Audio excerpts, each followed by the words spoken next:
انسان کے لیے اس سے بڑی کوئی سعادت نہیں کہ اللہ عز و جل اسے راہ ہدایت اور ایمان کی دولت سے نواز دے۔ ایمان ایسی لازوال نعمت ہے کہ جس کی ابدی حلاوت اسی کو نصیب ہوتی ہے جسے خدا چاہے، اور مجھ سے زیادہ خوش بخت اور سعید دنیا میں اور کون ہوگا جسے اللہ کریم نے صراط مستقیم یعنی اسلام اور ایمان کی راہ سجائی اور ضلالت و گمراہی کی جہالت سے اور دوزخ کی آگ سے نجات دلائی۔ السلام علیکم ورحمۃ اللہ وبرکاتہ۔ اللہم صلی علی محمد وعلی آل محمد۔ ہم مسلمان کیوں ہوئے اس سلسلے کی آج کی شخصیت کا تعارف لے کر آپ کی خدمت میں حاضر ہوں۔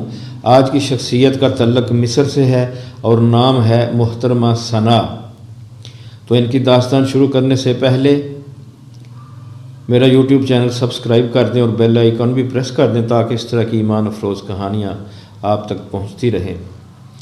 اوپر جو میں نے بیان کیا ہے وہ محترمہ ثنا کی زبانی ہے۔ ان کلمات تشکر کے ساتھ نومسلمہ ثنا کفر و شرک کی ضلالت کو چھوڑ کر اپنے قبول اسلام کا واقعہ بڑے پرجوش انداز میں بیان کرتی ہے۔ ثنا مصر کے ایک عیسائی گھرانے میں پیدا ہوئی۔ ہر عیسائی کی طرح ہر اتوار کو اپنے والدین کے ساتھ گرجا جانا اس کا معمول تھا۔ وہاں وہ پادری کے ہاتھ چومتی اور سب کے ساتھ مل کر یسوع مسیح کی حمد میں ترانے گاتی۔ پھر پادری سب کو اناجیل اربع کی کچھ عبارتیں سناتا اور یہ بڑے غور سے سنتی۔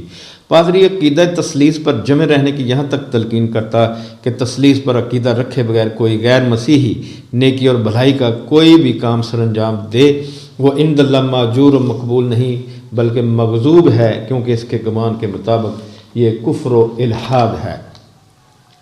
ثنا پادری کے آواز کو دوسرے بچوں کی طرح بے دھیانی سے سنتی اور پھر جیسے ہی گرجے سے نکلتی اپنی مسلمان سہیلی حنا کے ساتھ کھیلنے کے لیے دوڑ پڑتی، کیونکہ بچپن میں انسان کا ذہن صاف سلیٹ یا کورے کاغذ کی مانند ہوتا ہے۔ اس پر پادری کے آواز بھی ایک دوسرے سے نفرت اور تعصب پیدا نہیں کر سکتے۔ ثنا جب ذرا بڑی ہوئی تو اسکول میں داخل کرا دی گئی، جہاں اس کا واسطہ کئی مسلمان لڑکیوں سے پڑا جو پادری کے واعظ کے برعکس اس کے ساتھ بہنوں کا ساتھ سلوک کرتی اور اسے کبھی یہ احساس نہ ہونے دیتی کہ وہ ایک غیر مسلم ہے۔ یہاں ان کے محبت و مودت اور انس بر سلوک نے اس کی آنکھیں کھول دیں۔ ان میں سے ایک یعنی حنا کے ساتھ تو اس کے بہت گہرے مراسم ہو گئے اور ان دونوں میں اتنی گہری دوستی ہو گئی کہ وہ ایک لمحہ بھی اس سے جدائی برداشت نہیں کر سکتی تھی، سوائے اس پیریڈ کے جس میں ایک عیسائی معلمہ اسے مسیحی مذہب کی تعلیم دیتی تھی۔ اس پیریڈ میں بارہا ثنا کے ذہن میں یہ سوال پیدا ہوتا کہ وہ اپنی معلمہ سے پوچھے کہ مسلمان اس قدر با اخلاق، مہذب و متمدن اور غیر متعصب ہونے کے باوجود آخر کیسے غیر مومن اور ملحد و کافر ہیں، جبکہ وہ حضرت عیسیٰ علیہ السلام کو بھی مانتے ہیں، لیکن استانی کے غیظ و غضب کے ڈر سے وہ یہ سوال نہ کر سکتی۔ تاہم ایک دن اس نے یہ بات کر ہی دی اور اس اچانک سوال نے استانی کو حیران و پریشان کر دیا۔ اس نے اپنا غصہ دبانے اور چھپانے کی کوشش کرتے ہوئے اتنا کہا، ثنا تم ابھی چھوٹی کم سن ہو، یہ باتیں ابھی نہیں سمجھو گی، خبردار مسلمانوں کی اخلاق و مروت تمہیں دھوکے میں نہ ڈال دیں، جب بڑی ہوگی تو ہماری طرح ان کی اصل حقیقت خود بخود تم پر آشکارا ہو جائے گی۔ ثنا کو معلمہ کا یہ غیر مناسب اور قطعی غیر منطقی جواب مطمئن نہ کر سکا۔ اسی اثناء میں ثنا کی عزیز ترین سہیلی حنا کے والد کا تبادلہ قاہرہ میں ہو گیا اور وہ قاہرہ جانے کے لیے تیاریاں کرنے لگی۔ جس دن حنا نے قاہرہ جانا تھا دونوں سہیلیاں جدائی کے غم میں آپس میں مل کر خوب روئیں۔ پھر اپنی دوستی کی یادگار کے طور پر دونوں نے تحائف کا تبادلہ کیا۔ حنا نے ایک خوبصورت ڈبے میں بڑے سلیقے اور احترام کے ساتھ قرآن مجید کا تحفہ ثنا کو پیش کیا اور کہا، میں نے بہت سوچا اور غور کیا لیکن مجھے اس سے زیادہ قیمتی تحفہ اور کوئی نظر نہیں آیا۔ ثنا نے بڑی عقیدت اور محبت کے ساتھ اس انمول تحفے کو بوسہ دیا اور حنا کا بہت بہت شکریہ ادا کیا۔ ظاہر ہے کہ اسے یہ تحفہ اپنے خاندان والوں کی نظروں سے چھپا کر رکھنا تھا۔ حنا کے قاہرہ چلے جانے کے بعد یہی تحفہ اس کا واحد سہارا رہ گیا تھا۔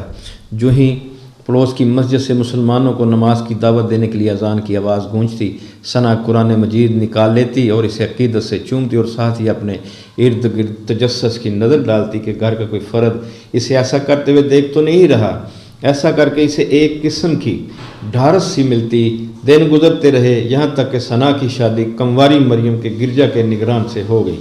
وہ اس قیمتی تحفے کو لیے پیار کے گھر سدھاری جہاں اسے اس تحفے کو خامند کی نظروں سے بھی چھپانا تھا۔ پھر ثنا کو محرمات کو روکنے والے دفتر میں ملازمت مل گئی جہاں باپردہ مسلمان لڑکیاں ملازم تھیں۔ یہاں ثنا کی دوستی کا دائرہ اور وسیع ہو گیا اور ہنا کی دوستی کا اثر اور گہرا ہو گیا۔ ان مسلمان سہیلیوں اور پڑوسیوں کے دین اور اخلاق و مروت سے متاثر ہو کر ثنا اسلام اور مسیحیت کا باہم موازنہ کرنے لگی۔ وہ گرجا گھر میں پادری اور دیگر متعصب عیسائیوں کی زبان سے مسلمانوں اور اسلام کے متعلق جو کچھ سنتی، اس کا موازنہ وہ مسلمان سہیلیوں اور پڑوسیوں کے حسن سلوک سے کرتی تو ان میں واضح تضاد نظر آتا۔ نیز نہ جانے کیوں جب بھی قریبی مسجد سے اذان گونجتی تو ثنا اپنا دل خود بخود اس کی طرف کھینچتا ہوا محسوس کرتی۔ اس کا سبب اسے خود بھی معلوم نہ تھا۔ رفتہ رفتہ اس کے اندر حقیقت اسلام جاننے کا زبردست داعیہ پیدا ہو گیا۔ وہ خامد کی عدم موجودگی میں ریڈیو اور ٹیلی ویژن پر شیخ الشراوی، شیخ النجار اور شیخ النمر جیسے مشائخ کی اسلام کے مختلف موضوعات پر تقریریں سنتی جن میں اس کے دل و دماغ میں ابھرنے والے پریشان کن سوالات کا شافی جواب ملتا۔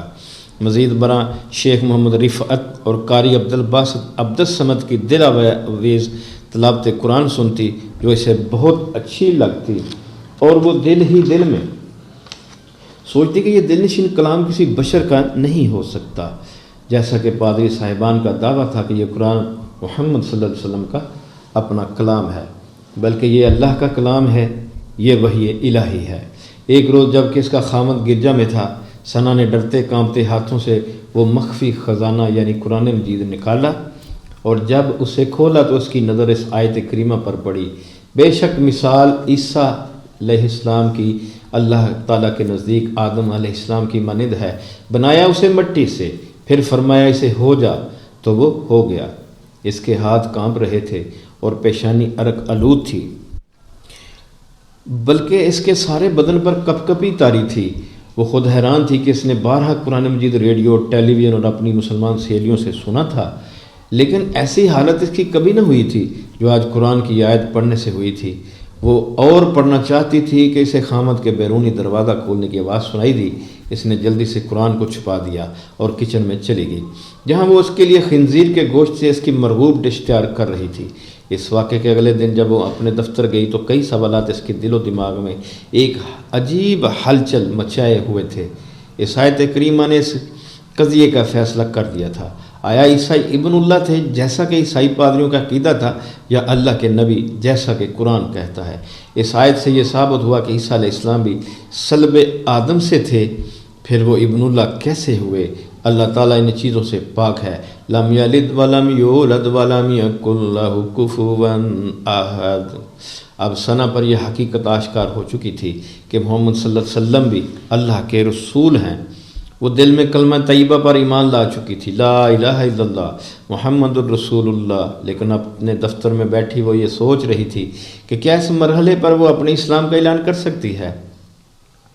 وہ انہی سوچوں میں مبتلا تھی کہ وہ اپنے اسلام کا اعلان کس طرح کرے، ابھی کرے کہ نہ کرے یا مزید انتظار کرے، حالات کے سازگار ہونے تک اسے ملتوی کر دے۔ بظاہر وہ اپنے کام میں مشغول تھی، لیکن اس کے دل و دماغ انہی سوچوں کی ماجگاہ بنائے ہوئے تھے کہ اس کا یہ اقدام یعنی اعلان اسلام کا عمل اس کے خامد چرچ اور اس کے خاندان کی طرف سے کس قسم کے رد عمل پیدا کرے گا۔ کئی ہفتے وہ اس قسم کے خیالات کے ادھیڑ بن میں غلطاں و پیچاں رہی، عمل اور رد عمل کے خوف میں مبتلا رہی۔ آخر وہ فیصلہ کن ساعت آ ہی گئی، وہ گھڑی آ گئی جب اس نے ضلالت و گمراہی کے کمر توڑ بوجھ سے آزادی کا فیصلہ کر لیا۔ وہ دفتر میں انہی خیالات میں اور تفکرات میں کھوئی ہوئی تھی کہ اس نے قریبی مسجد سے اذان کی آواز سنی جو مسلمانوں کو اپنے رب سے ملاقات اور نماز ظہر ادا کرنے کی دعوت دے رہی تھی۔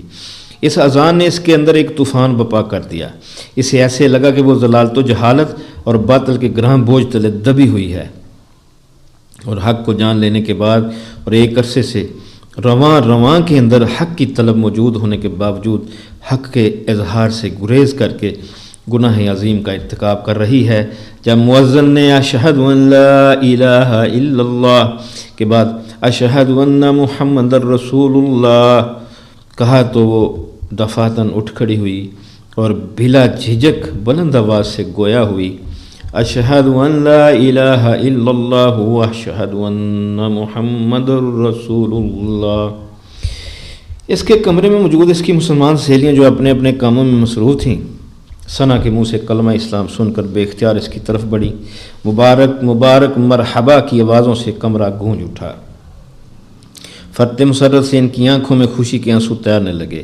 ہر ایک نے مبارکباد دیتے ہوئے اسے گلے سے لگایا اور وہ بھی خوب بھینچ بھینچ کر انہیں گلے ملی۔ اس کی آنکھیں بھی خوشی سے پرنم ہو گئیں۔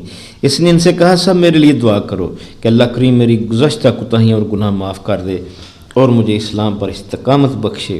ثنا کے قبول اسلام کی خبر آنن فانن جنگل کی آگ کی طرح تمام دفتر میں پھیل گئی، اور اس کی عیسائی رفیق کار لڑکیوں نے یہ خبر اس کے خاندان تک پہنچانے میں ذرا دیر نہ لگائی، اور غصے سے پیچو تاب کھاتے ہوئے انہیں مشورہ دیا کہ قبل اس کے کہ وہ عدالت میں جا کر باضابطہ طور پر اپنے قبول اسلام کا اعلان کر دے، اسے اس فعل سے روکیں۔ ادھر ثنا نے بھی فوراً عدالت میں جا کر باضابطہ طور پر اپنے قبول اسلام کا اعلان کر دیا کہ کہیں اس کا خاندان اور خامد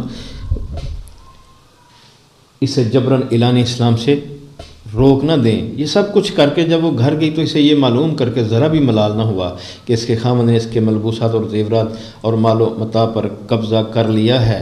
اسے اگر فکر تھی تو یہ کہ خامد اس کے بچوں کی تربیت گرجا میں دی جانے والے عقیدہ تثلیث کے مطابق نہ کرے اور انہیں بھی اپنی طرح جہنم کا ایندھن نہ بنائے۔ اللہ کریم نے اس کی یہ دعا قبول کی۔ مسلمانوں کی ایک انجمن نے اس کی طرف سے عدالت میں یہ درخواست گزاری کہ بچے چونکہ کم سن ہیں، نابالغ ہیں، تو والدہ کا حق ہے کہ ان کی پرورش کرے، لہذا اس کے حق میں فیصلہ کیا جائے۔ عدالت نے اس کے خامد کو بلا کر پوچھا، آیا وہ بھی اسلام قبول کر کے ثنا کے ساتھ رہنا چاہتا ہے یا اپنے آبائی دین پر قائم رہ کر ثنا سے علیحدگی چاہتا ہے، کیونکہ قرآن کی روح سے ایک مسلمان عورت غیر مسلم خامد کے نکاح میں نہیں رہ سکتی۔ اس کے خامد نے قبول حق سے انکار کیا تو عدالت نے دونوں کے درمیان علیحدگی کرا دی اور نابالغ بچوں کی پرورش کا بھی ثنا کے حق میں فیصلہ کر دیا، کیونکہ وہ فطری طور پر والدہ سے زیادہ مانوس ہونے کی وجہ سے اسی کے ساتھ رہنا چاہتے تھے۔ ثنا کی مشکلات و مصائب اور ابتلا و آزمائش کا دور اب شروع ہونے والا تھا۔ اگر اس کا خامد اور خاندان فیصلہ ہو چکے کے بعد اسے اپنے حال پر چھوڑ دیتے تو وہ کسی نہ کسی طرح اپنا اور بچوں کا پیٹ پال لیتی، لیکن انہوں نے ایک طرف تو اس سے قطع تعلق کر لیا اور دوسرے اسے اپنے آبائی مذہب پر لوٹانے کے لیے کئی حربے آزمائے اور بڑے جتن کیے۔ نیز اس کے جن مسلمان خاندانوں سے تعلقات تھے انہیں دھمکیاں دینی شروع کیں کہ کسی طرح اس کی مدد نہ کریں، لیکن انہیں شاید یہ علم نہیں تھا کہ اس کا مددگار تو اللہ کریم کی ذات عالی ہے۔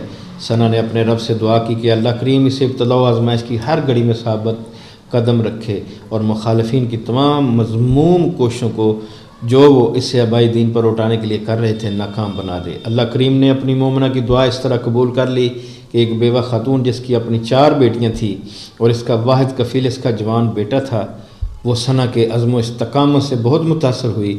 اس نے ثنا کے سر پر دست شفقت رکھا اور اپنے بیٹے محمد کا نکاح ثنا سے کرنے کی پیشکش کی، جو ثنا نے کچھ غور و خوض کے بعد قبول کر لی، اور اب وہ ہنسی خوشی اس کی 4 بہنوں اور بیوہ ماں کے ساتھ پرمسرت زندگی گزار رہی ہے اور خدا سے ہر لحظہ اسلام پر استقامت کی دعا کرتی ہے۔ الحمدللہ آج کی شخصیت کا تعارف مکمل ہوا۔ انشاءاللہ پھر کسی دوسری شخصیت کا تعارف لے کر آپ کی خدمت میں حاضر ہوں گا۔ تب تک کے لیے اجازت۔ اللہ حافظ۔ اللہ آپ کا حامی و ناصر ہو۔